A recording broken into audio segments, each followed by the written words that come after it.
wanita ketika sholat wajib menggunakan kaos kaki atau menutup kakinya ketika sholat menurut jumhur fuqaha.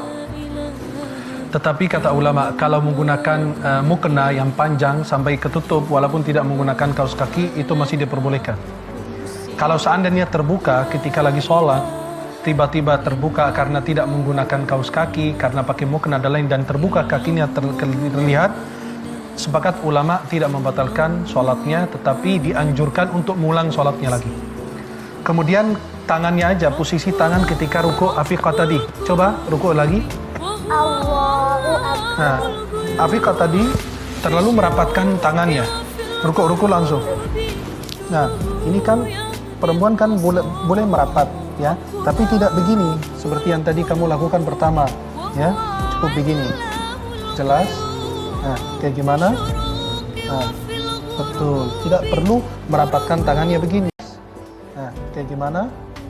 Nah, betul, tidak perlu merapatkan tangannya begini, ya, biar ketika kita ruku nyaman dalam gerakan sholat kita atau di dalam ruku kita. Jadi kaki tidak rapat, jari-jari pun tidak rapat ya. Iya. Tapi menggenggam erat ujung lutut seperti ini. Begitu ya? Betul. Seperti yang saya jelaskan tadi. Kemudian posisi ketika berdoa, betul. Posisi afiqah tadi ketika lihat anak-anak kita tadi peserta semua duduknya tawarruk.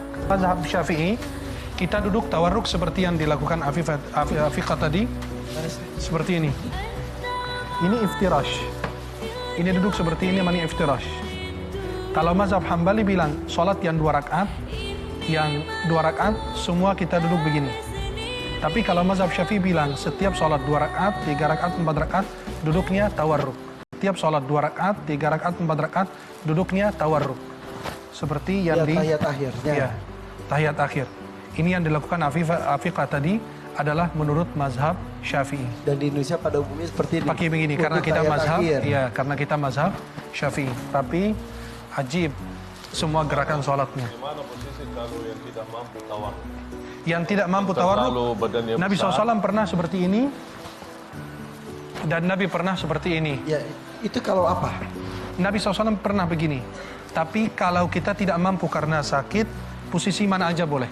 Saya sering memperhatikan. Jadi dia mau tawarruk begini. Pertama kepalanya begini miring karena dia mungkin terlalu besar, jadi kakinya sambil begini. Dia tahan.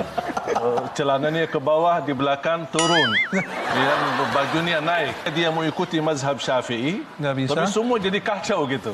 Auratnya ke belakang kebuka, kakinya tidak lurus, bikin sempit tetangga. Iya.